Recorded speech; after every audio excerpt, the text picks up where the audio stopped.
नमो विष्णुपादाय कृष्णप्रेष्ठाय भूतले श्रीमते भक्तिवेदांत स्वामिन इति नामिने नमस्ते सारस्वते देवे गौरवाणी प्रचारिणे निर्विशेषा शून्यवादी पाश्चात्य देश तारिणे जय श्री कृष्ण चैतन्य प्रभु नित्यानंद श्री अद्वैत गदाधर श्रीवासादि गौर भक्त वृंदा हरे Krishna Krishna Krishna Hare Hare Hare Ram Ram Ram Hare Hare. Hare Krishna. A very warm welcome to all of you on day 17 of Srila Prabhupada Lila in every town and village.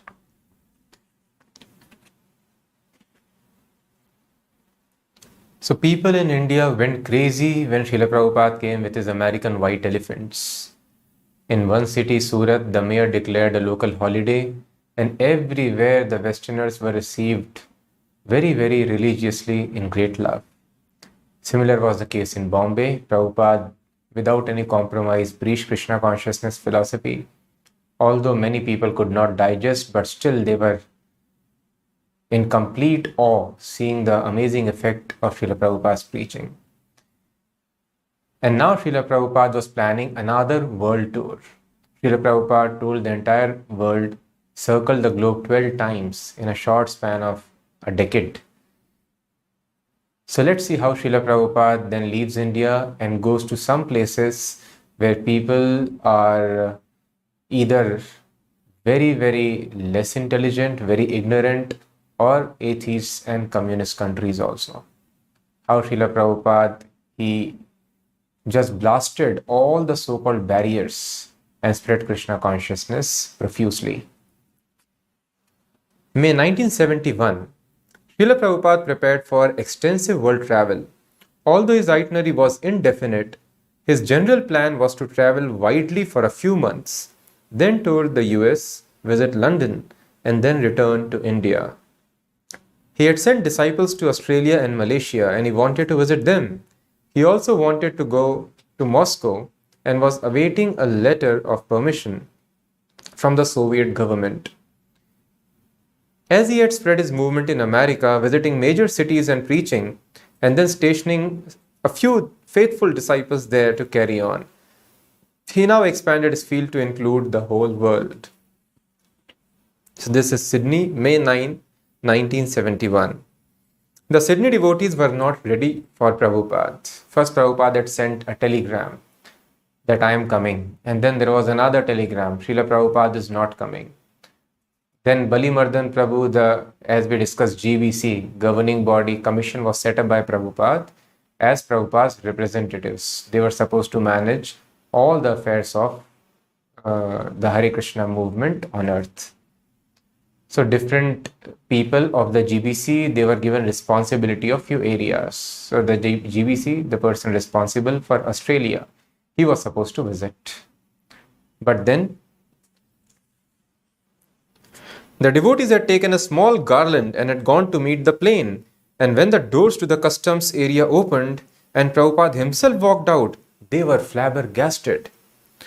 A white attache case in his left hand, a cane in his right, a lightweight chadar around his shoulders, Srila Prabhupada entered the airport.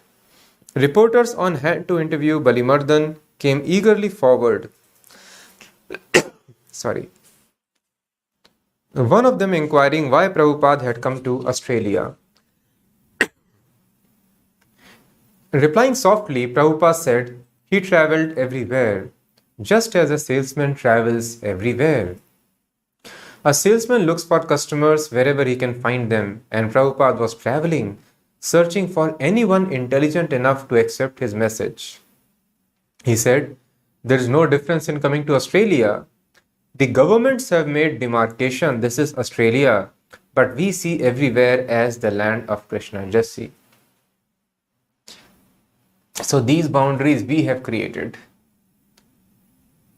And this is not a very good thought.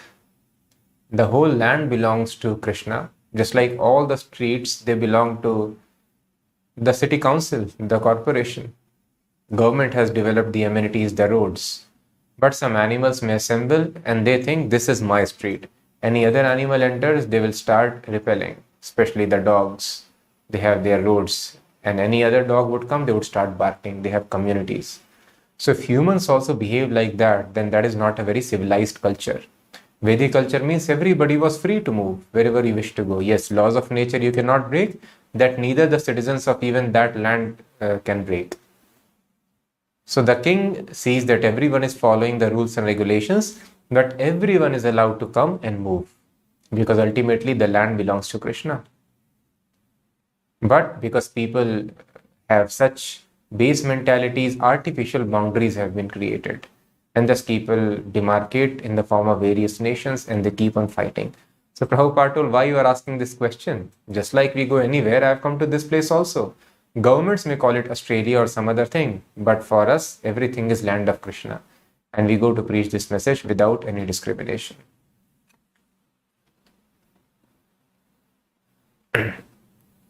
These devotees Prabhupada saw knew little of Krishna consciousness. The devotees who had come to Australia originally, Upendra and Balimardan, had opened the center and left, returning but rarely. Thus, an entire temple of inexperienced devotees had virtually been left on its own. Since none of the Sydney devotees could lecture well, the daily classes had consisted of readings from Prabhupada's abridged Bhagavad Gita as it is, the only book they had. Yet their firm faith in Prabhupada compensated for their lack of training. So just see, a Krishna conscious center is going on in a country with apparently no devotee, no advanced devotee who can even give a lecture. So how in morning program we are supposed to hear a lecture every day. Either we hear Prabhupada's recorded lectures, or we have some other devotee, senior devotees giving lectures. But here there is no qualified devotee who can lecture, so they were simply reading Prabhupada's Bhagavad Gita and discussing. So with such qualification that nobody can even speak, cannot even give a class, and they have started a center in a country, and how it is being managed. So this is the qualification. What is that? Yet their firm faith in Prabhupada compensated for their lack of training. They accepted him as a pure devotee directly in touch with God. And they accepted his books as truth, and Krishna as the Supreme Personality of Godhead. So thus, as we discussed yesterday, and before that, yasya deve parabhaktir yatha deve tatha gurav. The secret of success for spiritual life is a person should have transcendental implicit faith in Krishna and equal faith in spiritual master. This is the test of one's spiritual strength.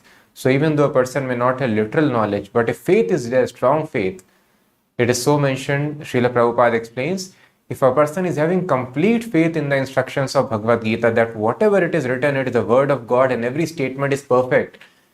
So person can have many disqualifications. They may not be able to follow the instructions nicely, but simply this faith will liberate them. That everything, whatever written here is completely perfect. So if they try to their best of ability with this faith, that is sufficient for liberation. So thus they had strong faith in Prabhupada that he is directly in touch with God. And they accepted his books as truth and Krishna as the Supreme Personality of Godhead. But many practical things they did not know, such as how to cook, lecture and worship the deities. They knew Prabhupada wanted them to chant Hare Krishna publicly and distribute Back to Godhead magazines to the people of Sydney, and that they were doing daily, despite frequent arrests. So they were being arrested also. Just see the strong faith. So despite the arrests, but they had faith, this is the thing which God wants us to do through his representative. So even though there were arrests, there were so many harassments, but devotees continued. They continued with their Sankirtan. Sincerity they had, they only lacked training. Vaibhavi Devidasi recollects. Prabhupada installed the deities of Radha and Krishna and initiated disciples on the same day.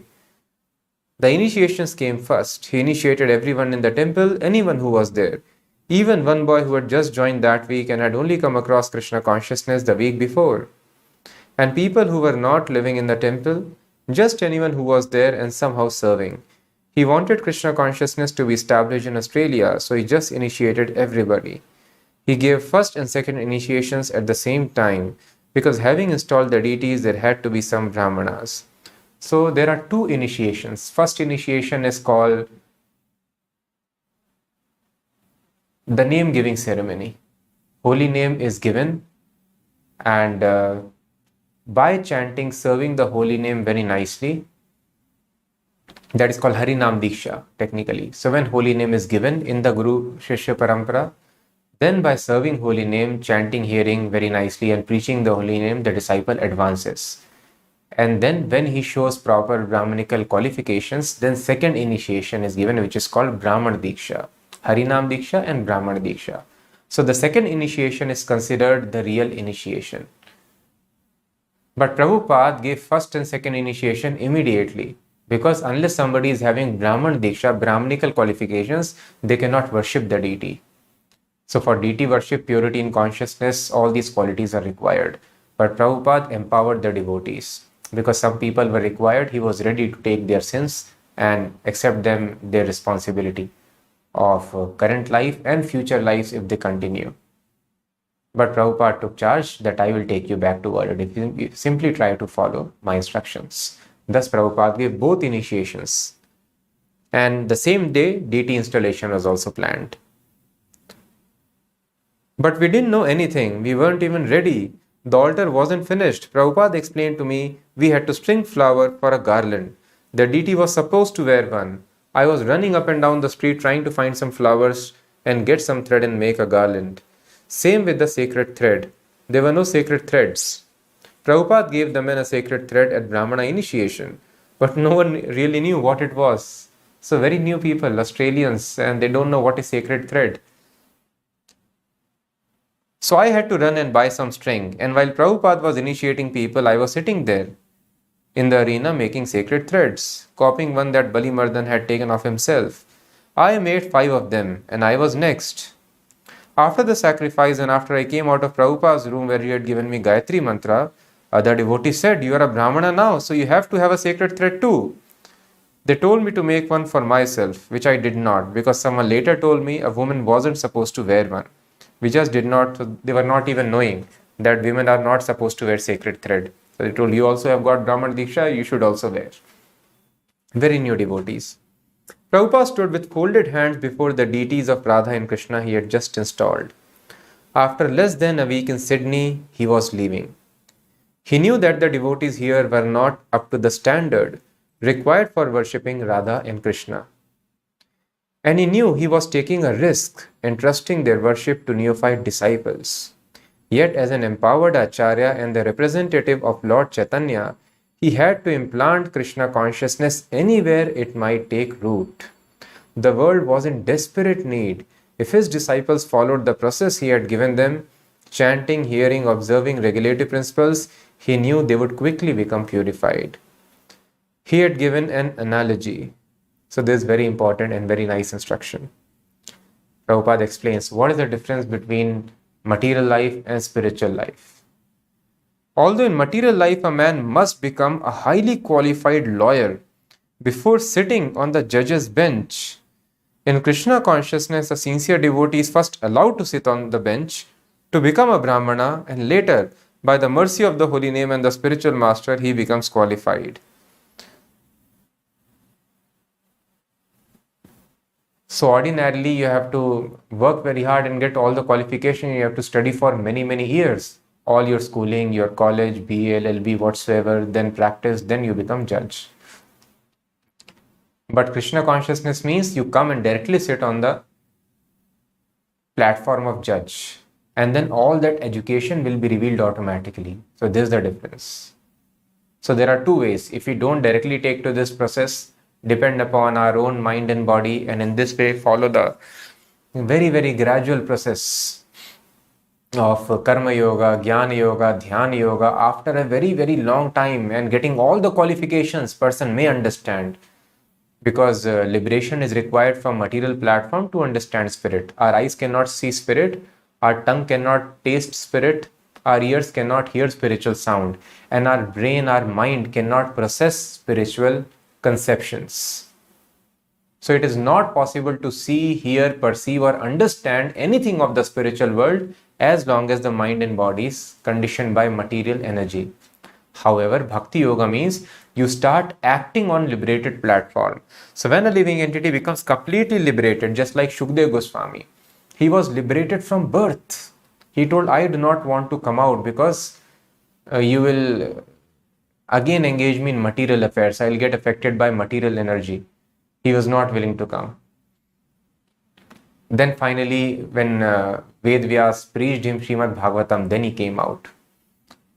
And immediately he got attracted to Bhagavatam because he was already on liberated platform. Similarly, 4 Kumaras, they went to Vaikuntha.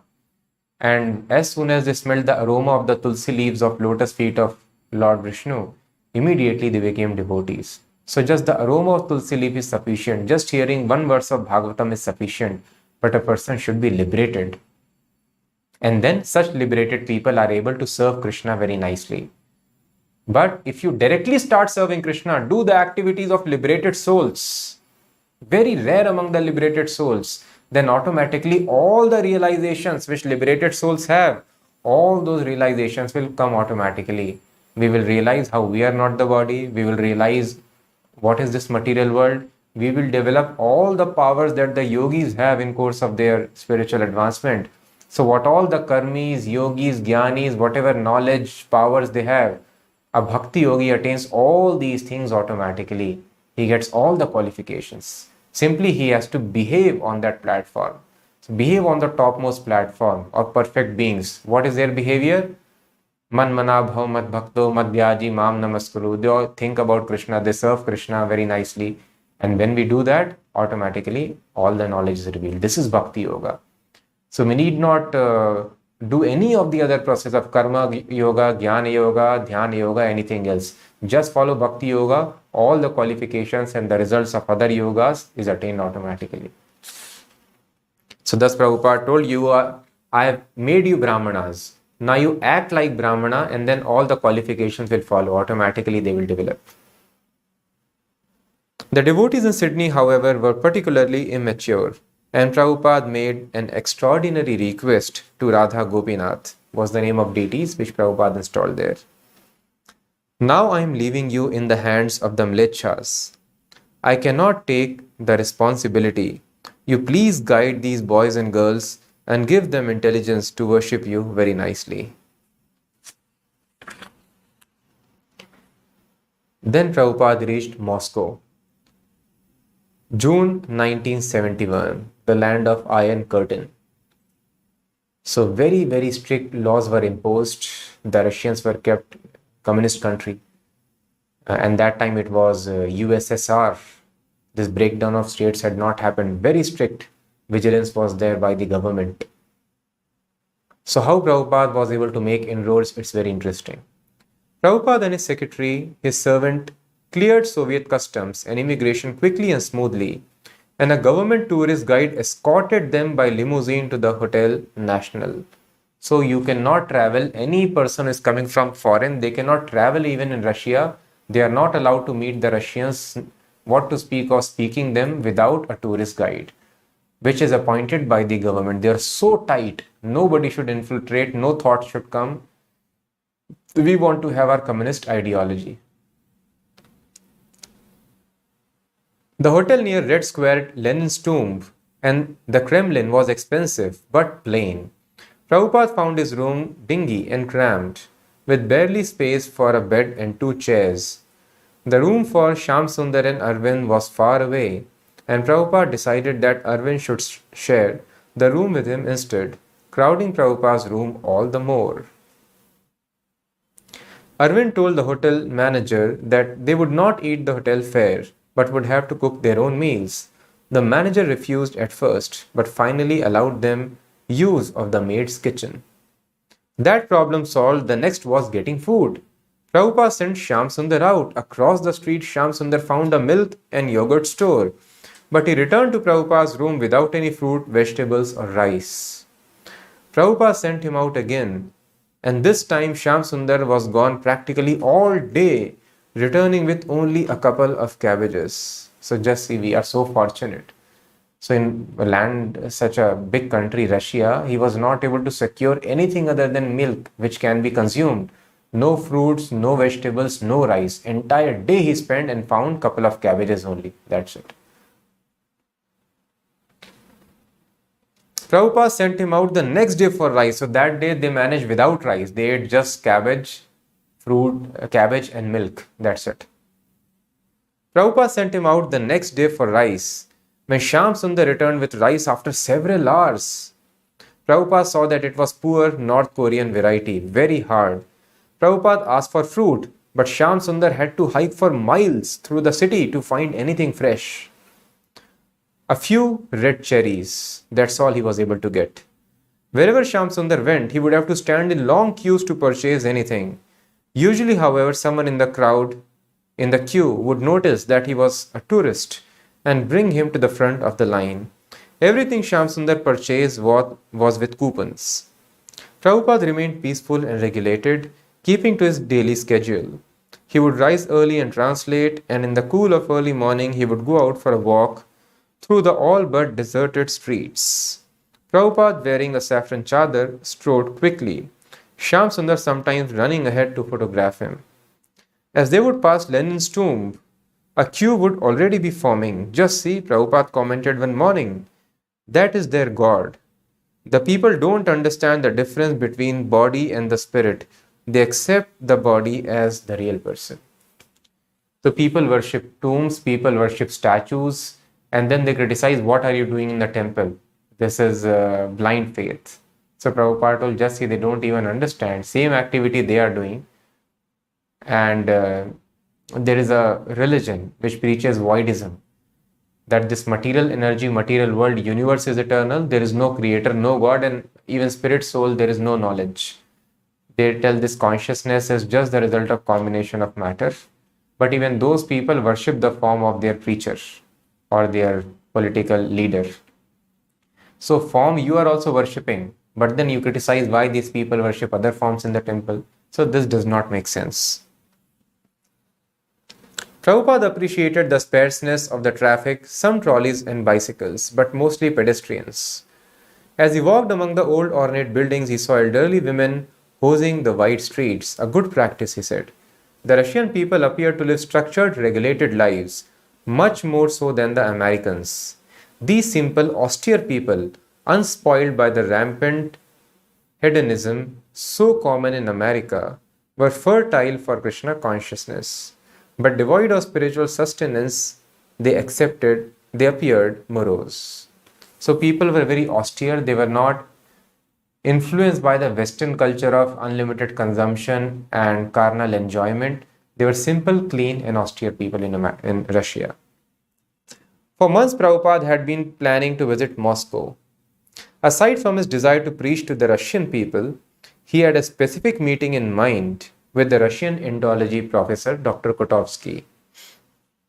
Professor Kotovsky headed the Department of Indian and South Asian Studies at Moscow, USSR, Academy of Sciences, and Prabhupada had been corresponding with him for a year. Prabhupada and Shyam Sundar arranged a meeting with Professor. The Tourist Bureau provided a car and guide, and Prabhupada and his party rode outside the city to Professor Kotovsky's office in an old white brick building at the Academy of Sciences. When Prabhupada arrived, Professor was very respectful, middle-aged professor, and Prabhupada requested, can I speak to the university students or the intelligent people of university about Krishna consciousness? And he flatly denied, no, it is not possible. We don't allow that. You have come for personal interview, then that is fine. But we cannot allow any foreigner, any tourist or outsider to speak to anybody here. So Prabhupada, anyway, it was disappointing. He had come there, traveled so far, and he could not speak to any crowd. Nevertheless, disregarding his disappointment, Prabhupada very gently spoke to Dr. Kotovsky. And Shyam Sundar, he started recording it because the disciples were aware of position of Prabhupada. Whatever he speaks, that would be the guiding beacon for many, many generations to come. So he started the tape recorder, and Russians very suspicious. He eyed the tape recorder, but he did not somehow object. Prabhupada told, the other day I was reading in the paper, Moscow News, there was a communist congress, and the president declared that we are ready to get others' experience to improve. So I think the Vedic concept of socialism or communism will much improve the idea of communism. Professor Kotowski listened intently and politely in his foreign as his foreign visitor explained how the Grahastha in Vedic culture provides for everyone living in his house, even for the lizards, and how before taking his meal he calls in the road to invite any hungry person to come and eat. In this way, Prabhupada explained there are so many good concepts about the socialist idea of communism. So I thought that these ideas might have been distributed to some of your thoughtful men. Therefore, I was anxious to speak. So Prabhupada explained how socialism is explained, communism is explained in Vedas also. But that is spiritual communism. Here they tell whatever you produce, you do not have right upon it. It belongs to state.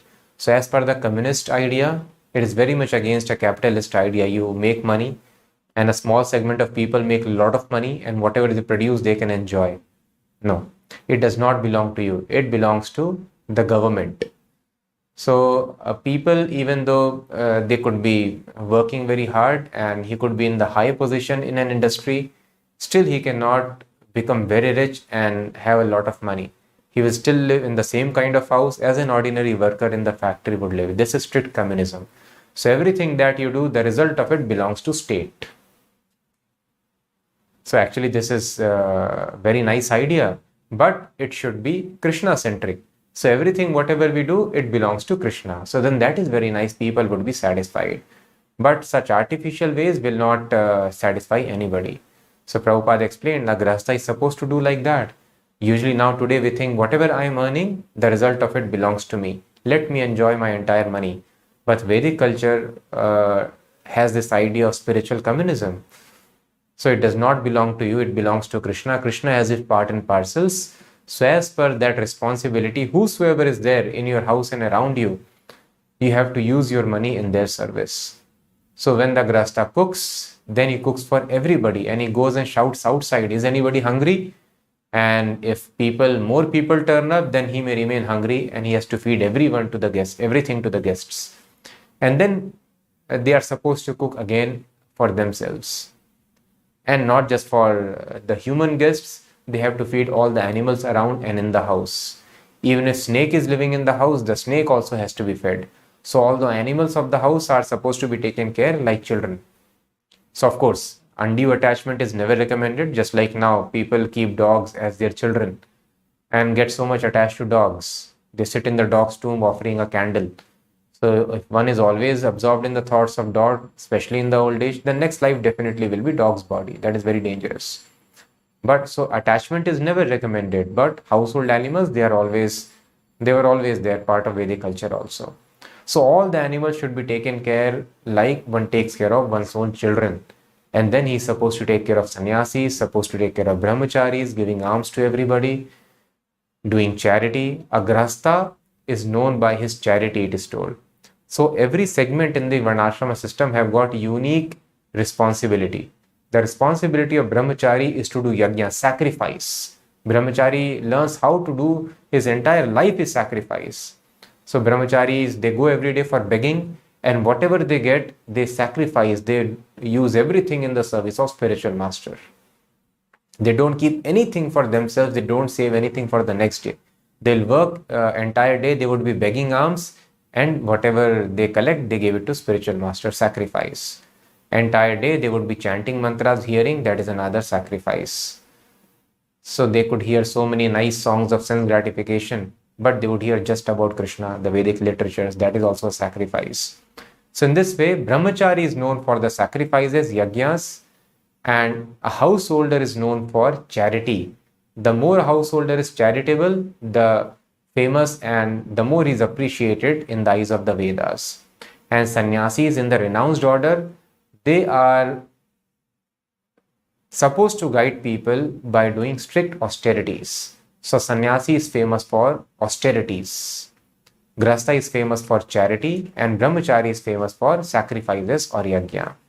So in this way, a grahastha is supposed to work and sacrifice it for sannyasis, for brahmacharis, for general guests, and for all the animals. And this is the idea of communism. That yes, whatever you are earning, it does not belong to you. It belongs to everybody.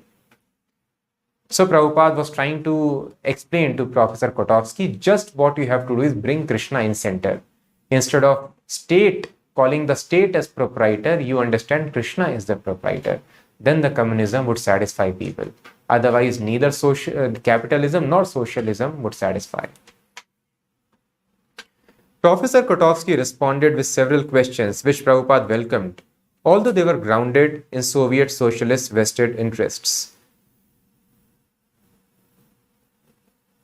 Behind Professor Kotovsky's apparent interest in Vedic culture, Prabhupada could see the view of Communist Party, a view diametrically opposed to Vedic philosophy. Nevertheless, Prabhupada tactfully continued to present Krishna consciousness in accord with Parampara.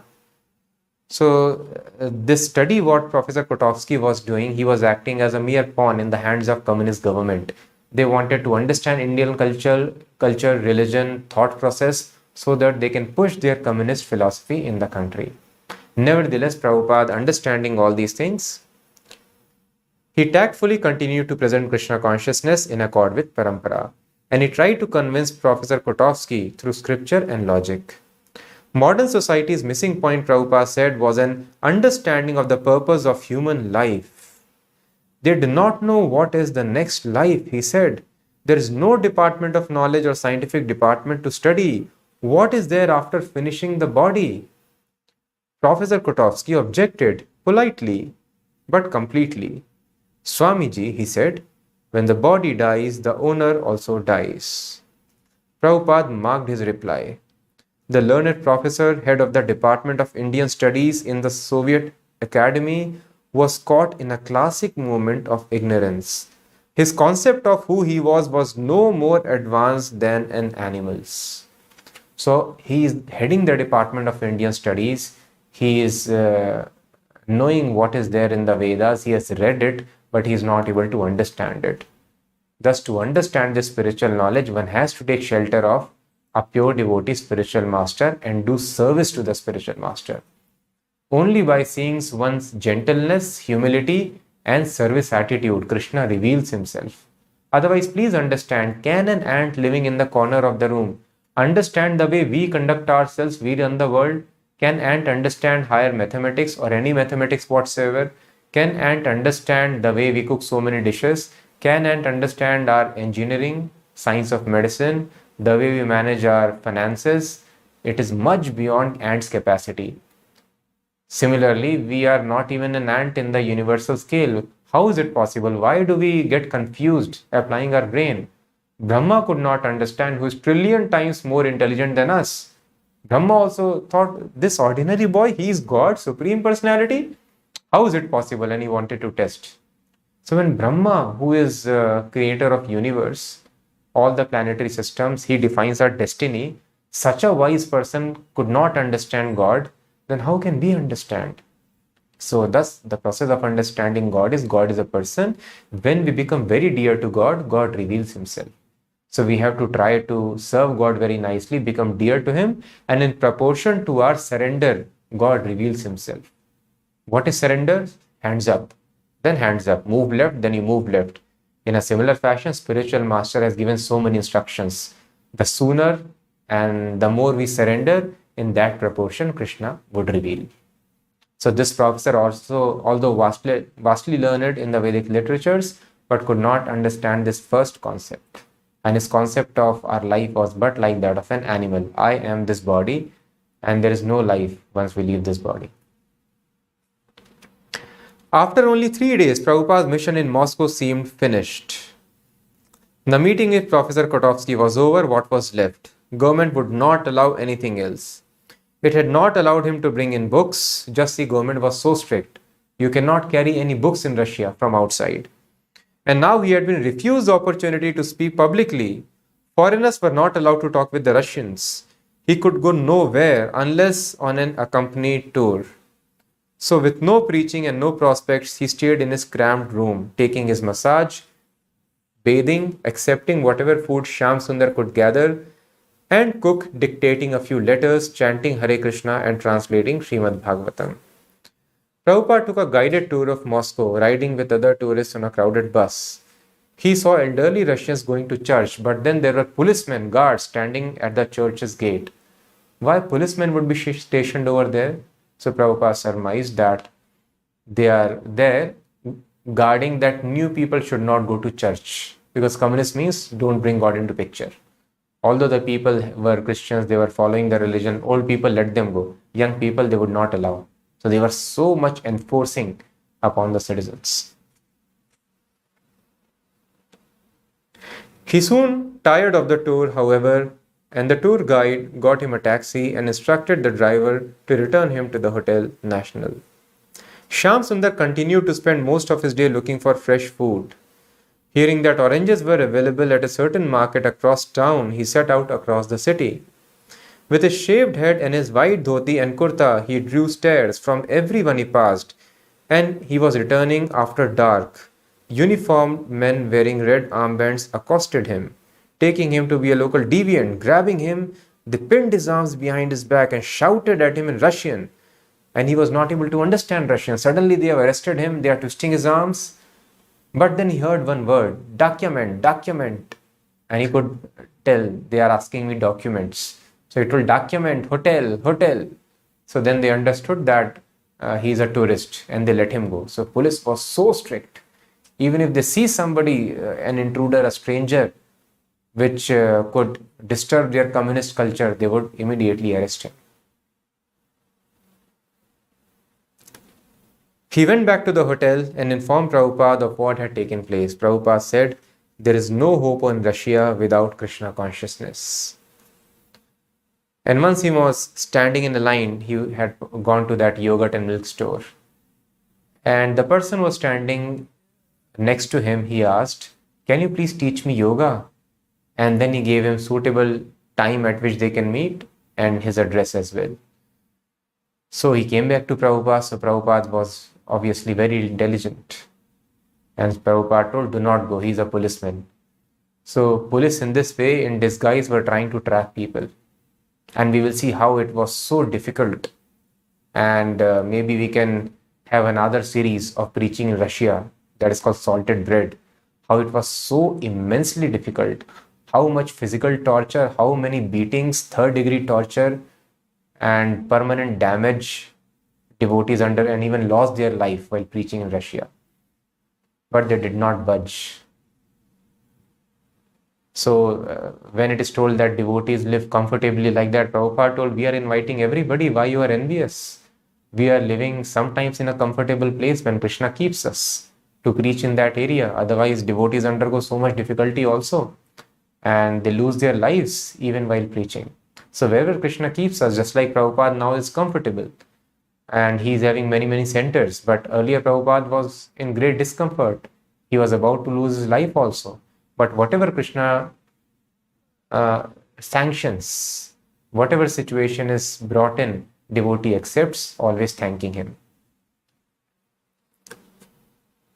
Prabhupada said, no, he is a policeman, do not go.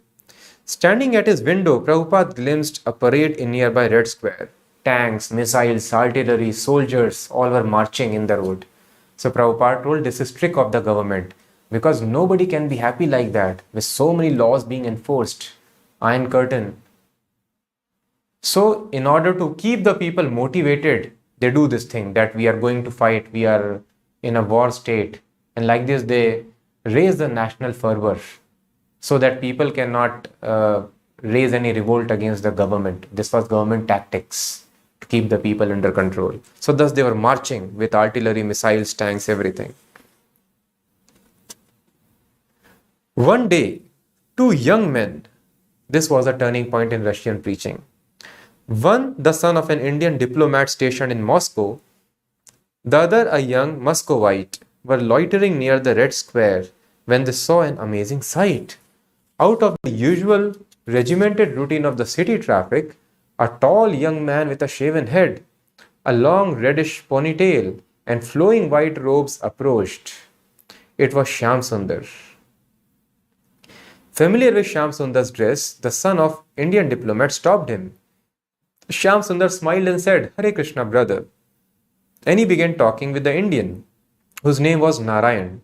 The Russian Ivan knew a little English and followed the conversation as closely as he could. The talk grew serious, and they got fascinated by American, and Beatles were very famous as we have discussed. So they asked, "Oh, do you have any record of Beatles? Can you please give it to us?" So you're told, "Well, I do not have it here, but the guru of Beatles is there with me. He is there in the hotel. Would you like to come?" And they were so fascinated. We are trying to hear Beatles, and guru of Beatles is here. And immediately they went along with Shyam Sundar Prabhu. Honored, the boys immediately accompanied Shyam Sundar to the Hotel National. When they arrived, they found Prabhupada seated on his bed, aglow and smiling. Arvind massaging his feet. Shyam Sundar entered, offering obeisances before Prabhupada. Ivan was completely fascinated, the Russian Muscovite.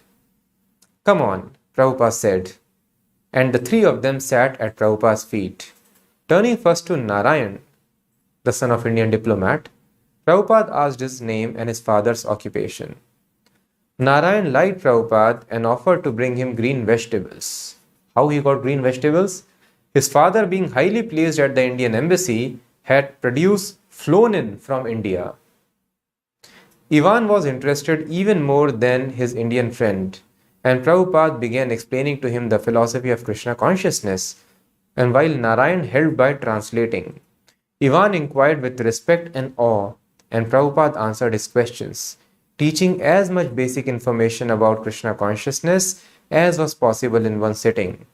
Prabhupada explained the difference between the spirit, soul, and the body, and described soul's eternal relationship with Krishna, the Supreme Personality of Godhead. He spoke of Bhagavad Gita, his network of temples across the world, and of his young men and women disciples, all practicing Bhakti Yoga. Prabhupada mentioned his desire to preach in Russia, which was a great field for Krishna consciousness, because the people were open-minded and they were not spoiled by Western consumerism, sense enjoyment. He wanted to introduce Krishna conscious literature in Russia through a library or a reading room or in whatever way possible. So thus we have to market that this is a great disqualification. Being austere is qualification and sense enjoyment is disqualification. So all of you who are watching Prabhupada series, I'm sure all of you are very sincere devotees. Otherwise nobody can continue for so many days because we see people dropping by. It's not easy to retain sustained interest for such a long time. So we have to understand one thing. We all want to understand Krishna nicely, explore spiritual life. So how this will be revealed when we have no desire to enjoy in the material, on the material platform. So because these Russians were not sense gratifiers like Americans, had a simple life, austere life. So thus this was their qualification. So thus we have to try to minimize any kind of enjoyment which is not required to keep the body and soul together, should be shunned, should be given up. And once we are on the platform where we are not having any activity for such enjoyment, then spiritual life is revealed. We become qualified to understand. So austerity, minimizing such demands of life, any kind of enjoyment which is unnecessary for maintenance should be completely avoided. Krishna conscious philosophy, he said, should be taught to Russia's most intelligent people, but because of government's restrictions, it would have to be done discreetly. Devotees would not be able to sing and dance in the streets, but they could chant quietly together in someone's home. Prabhupada then began singing very quietly, leading the boys in kirtan. Ivan's taking to Krishna was like a hungry man eating a meal. After several hours, however, he and his friend had to go. They would return the next day. For several hours, they kept on discussing that day. Shyam Sundar began spending time with Ivan and Narayan. Ivan, a student of Oriental philosophies, was very intelligent and eager to know what was going on outside in the outside world. They were not exposed. He was fond of the Beatles, and Prabhupada told him of his association with George Harrison and John Lennon. Ivan and Shyam Sundar had long talks about the ambitions and hopes of young people outside Russia. And Shyam Sundar explained to him how Krishna consciousness was the basic principle of all spiritual paths. Shyam Sundar also taught him basic principles of Bhakti Yoga such as chanting the prescribed 16 rounds of japa daily and gave him his own copy of Bhagavad Gita as it is. Prabhupada showed Ivan how to prepare chapatis and rice and asked him to give up eating meat. So Prabhupada had just 3 days. So he had to teach him everything which is required so that he can continue on his own, a lone person, lone devotee in the country of Russia. So Prabhupada not just preached him philosophy, Prabhupada taught him how to cook also chapatis, rice, so that he can survive somehow on grains and vegetarian diet. As we see, it was so difficult to find anything vegetarian, vegetables or fruits. Joyfully, Ivan accepted the chanting, the new way of eating everything. Ivan was being trained so that after Prabhupada left, Ivan could continue on his own. Ivan would be able to feel himself changing and advancing in spiritual life, and after practicing for some time, he could be initiated. Ivan said he would tell his friends about Krishna consciousness. With only 2 days left in Moscow, Prabhupada taught Ivan as much as he could. In this young Russian's eagerness and intelligence, Prabhupada found the real purpose of his visit to Russia. Prabhupada gave the analogy that when cooking rice, the cook needs test only one grain to determine it is cooked or not. He need not press every grain. Just by picking up one grain, he can understand. In a similar fashion, just by meeting one sincere Russian, he was able to understand what is going on in the minds of the Russians. Just as Ivan was keenly receptive to Krishna consciousness, millions of other Russians would be also. So we should not think that sometimes when we think how to preach, how to find people, we have to understand, just like I am interested in Krishna consciousness, similarly there are people who are also interested in Krishna consciousness. But the only thing is how to reach them, how to touch them. Otherwise there are millions. So Prabhupada understood. Like this, like him, many people in Russia are ready to take up Krishna consciousness very eagerly. Chanakya Pandit, the Vedic philosopher, says that one blooming flower can refresh a whole forest and that a fire in a single tree can burn the whole forest. From the Marxist point of view, Ivan was the fire that would spread Krishna consciousness to others, thus defeating the communist ideology. And from Prabhupada's point of view, he was the aromatic flower that would lend its fragrance to many others. Prabhupada's visit to Russia was no obscure interlude, but had become an occasion for planting the seed of Krishna consciousness in a destitute land. Srila Prabhupada had brought the movement of Lord Chaitanya to yet another country. Chaitanya Mahaprabhu himself had predicted that Sankirtan movement would go to every town and village. Yet for hundreds of years, the prediction remained unfulfilled. Now finally, America got conquered. There were devotees in Europe and in Australia, although immature, but they had very strong faith in Prabhupada. And now finally, Russia also, Prabhupada found an opening. And of all these places, this was perhaps the most unlikely. During a brief government-supervised visit to Moscow, he had planted the seed of Krishna consciousness within the Soviet Union. He was like the needle, and everyone and everything connected with him was like the thread that would follow. Professor Kotovsky had remarked that Prabhupada's stay in an old-fashioned hotel would not prove very interesting. But Prabhupada, unknown to Professor Kotovsky, was transcendental to Moscow or any other place in the material world. He had come to this place and Krishna had sent a sincere soul to him to receive the gift of Krishna consciousness. This had happened not by devious espionage against the Soviet government, but by the presence of Krishna's pure devotee and his natural desire to satisfy Krishna by preaching. In response to Prabhupada's pure desire, Krishna had sent one boy, and from that one boy the desire would spread to others. Nothing, not even an iron curtain, could stop Krishna consciousness. The soul's natural function was to serve Krishna, and Krishna's natural will was to satisfy the pure desires of his devotee. So pure devotee is called Satya Sankalpa. Whatever he desires, that is sanctioned by Krishna. Just see. So people plan and they try to follow the artificial ways, law of attraction. You think and that will come. So one of the devotees was telling, Prabhu, I got tired and filled many copies writing, I will become CA, I will become CA. He never became CA. Finally, he had to do BBA and MBA something. So this is not fact that you think. Otherwise, people apply so much law of attraction, isn't it? They meet the love of their life and they plan their entire life. Oh, this girl, we will live together after marriage, happily ever after. The girl thinks boy would be my dream boy. And then all the dreams get shattered soon after marriage.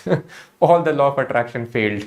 Day in and day out, they dreamt of their beautiful future life. So it is a failure. It does not happen like that. Everybody thinks, I'll become rich and then I would be so happy. But when they get rich, they are not happy. It is such foolishness. Why do people believe in such laws? Yes, it is a fact. If it is there in your destiny and you try to achieve it, you will get it. But if it is not there in destiny, you keep on thinking like that, how much ever you want. It is not possible. But such kind of thing happens in Krishna consciousness. When a person becomes pure devotee of Krishna, then Krishna satisfies all his desires. Because he or she, a pure devotee, desires only for Krishna's satisfaction. So what is required is very a great sincere attempt to that end. Prabhupada told Krishna wants to see that you are very sincere, and if you are very sincere, then Krishna will make the arrangement.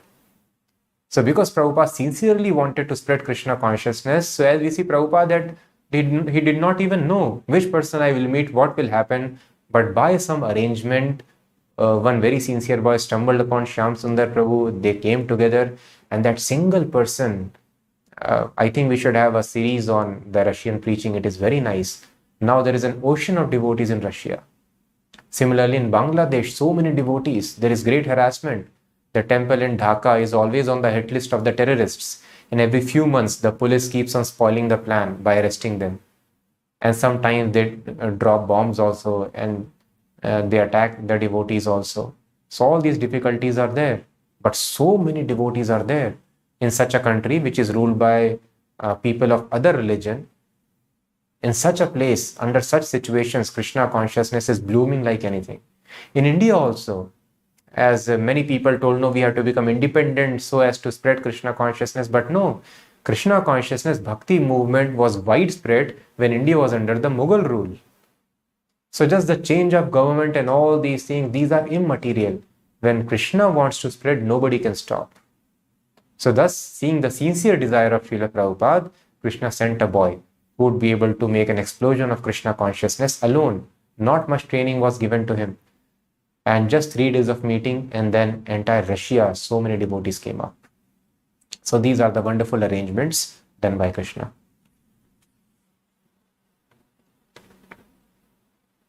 Nairobi, September 1971. So Prabhupada had other desires also. And such desire was preaching in a land where people were always abused and they were always suppressed, the land of the Africans. The Americans would come, pick some of their forefathers and keep them as slaves. That is how we have many black Americans. They were being treated as slaves for a very long time. So Prabhupada wanted to prove that what is written in scripture is not false. Although yes, by nature, many of them may have stealing tendency and other such things, but it does not matter. How much ever bad habits a person may be into, if you take shelter of a pure devotee, it is told, even though they may be meat eaters, cow eaters, anything, they can be transformed. So Prabhupada wanted to show this power of Krishna consciousness. Thus he sent his American disciple to Africa. Prabhupada wanted to preach to the Africans. In Kenya, Indians and Africans were completely segregated. But since a Krishna conscious person does not make distinctions based on the body, Prabhupada said the Indians had a duty to share their spiritual culture with the Africans. Prabhupada's GBC representative in Africa was Brahmanand Swami. Carefully, he impressed on Brahmanand that his first duty in Africa was to give Krishna consciousness to Africans, because he was preaching Indians over there. Because first of all, Africans, they spoke Swahili, and that language was not known to him. Language is not known, and they do not know anything of Krishna consciousness, why they would follow at all. And Indians were anyway favorable, because they know Krishna and this thing, it was revival of their culture in such a desolate land.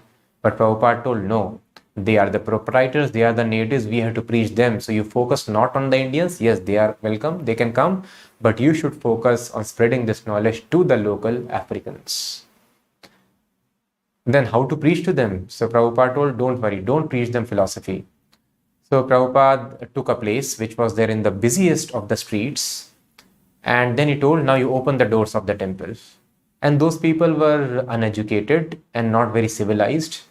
And some of the other Indians, and they were surprised, what will happen? He has opened a door to everybody. And then Prabhupada told, you start kirtan.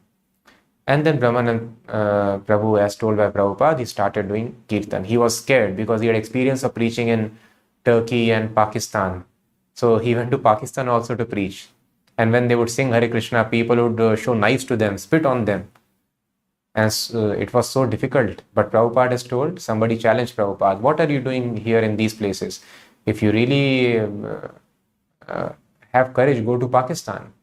So Prabhupada told, you are challenging me? You are challenging us? Yes, we will go to Pakistan. Prabhupada immediately told disciples to go. And it was war, 1971, and disciples went to Pakistan. So thus the disciples were completely surrendered to Prabhupada, and this is how they were able to spread Krishna consciousness everywhere. But the situation was not favorable. So here also he was little skeptical what to do, but Prabhupada told, you do kirtan. They opened the doors and then they started doing kirtan, and then people out of inquisitiveness, they started coming. And soon the temple was completely full, it was crowded, and they were smiling, they were amused what they are doing, what they are singing. And they naturally started jumping and dancing, seeing the other devotees. Brahmanand Swami left the hall and went to the nearby house where Prabhupada was staying. He told, the place is filled with people, but it's not necessary for you to come. We can carry on and do the program ourselves. No, Prabhupada said, I must go. Brahmanand tried to discourage him. No, I must go, Prabhupada repeated. Are you going to take me? When Brahmanand arrived with Srila Prabhupada, the hall was even more crowded than it had been few minutes before. On stage, Prabhupada led a kirtan and lectured. Although Swahili-speaking audience was unable to understand Prabhupada's lecture, people were respectful and the kirtan they loved.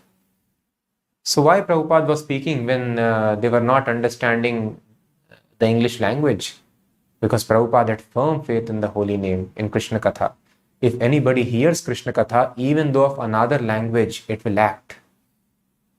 So thus Prabhupada spoke, he lectured. And the kirtan they loved. Members of the Indian community had been apprehensive of Prabhupada's opening their hall to the Africans.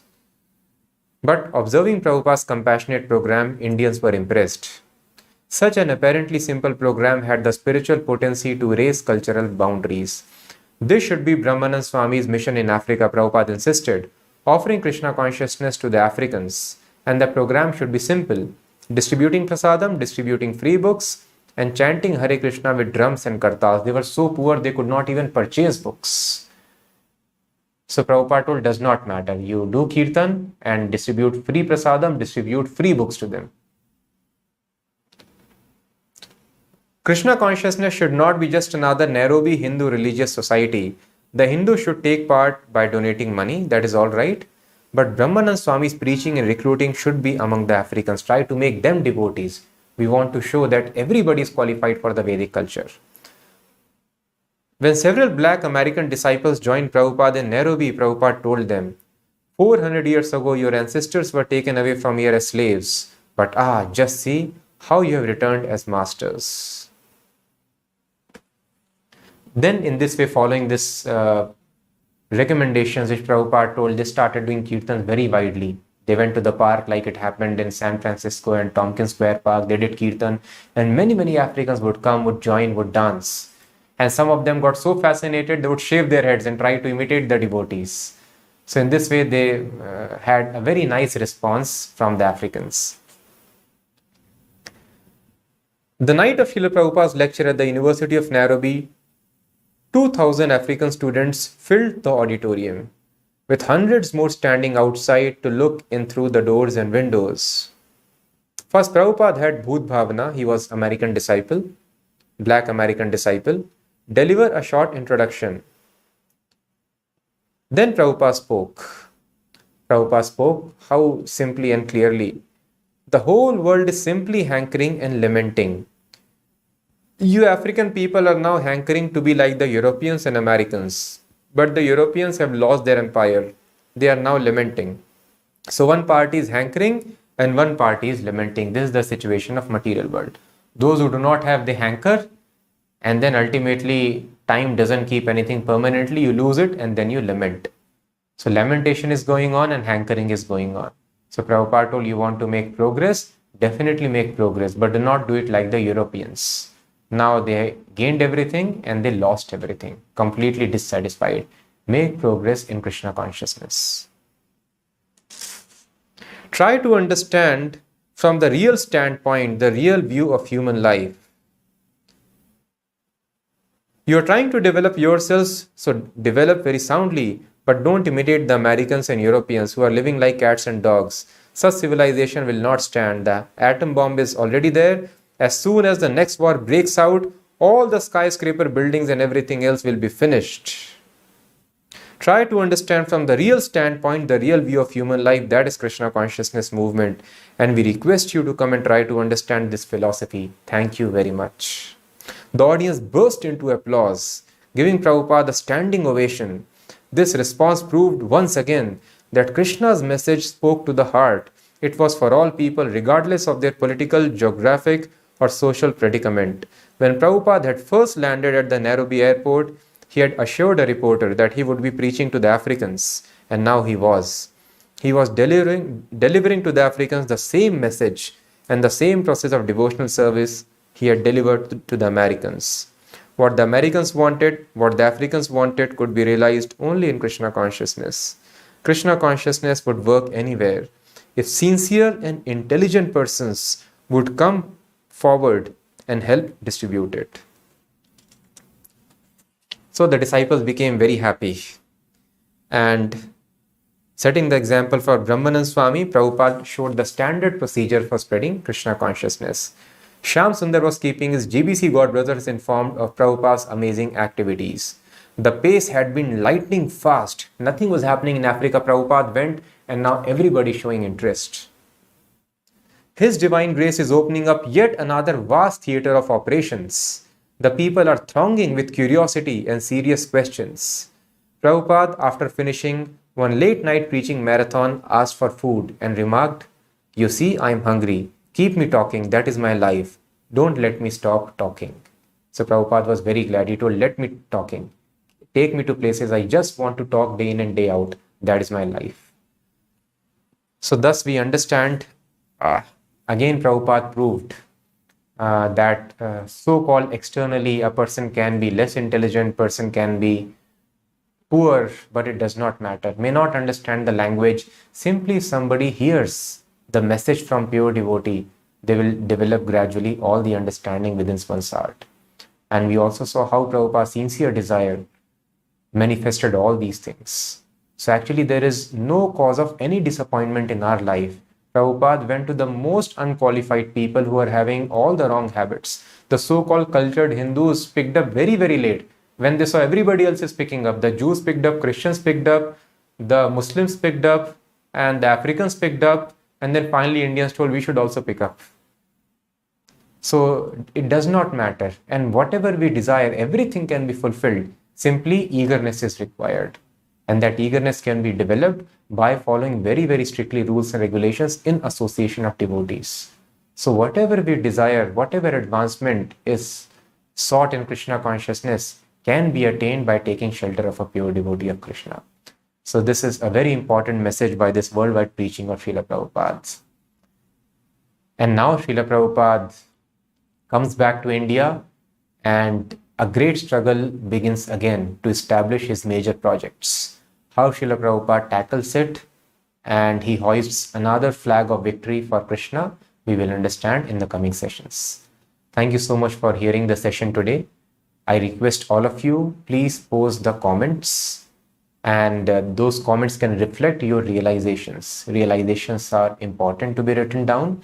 If you write in comments, it will be helpful for all those who see this video in future, and this video will also reach to more people. So please help us in doing that by putting your realizations in comments or anything you wish to share.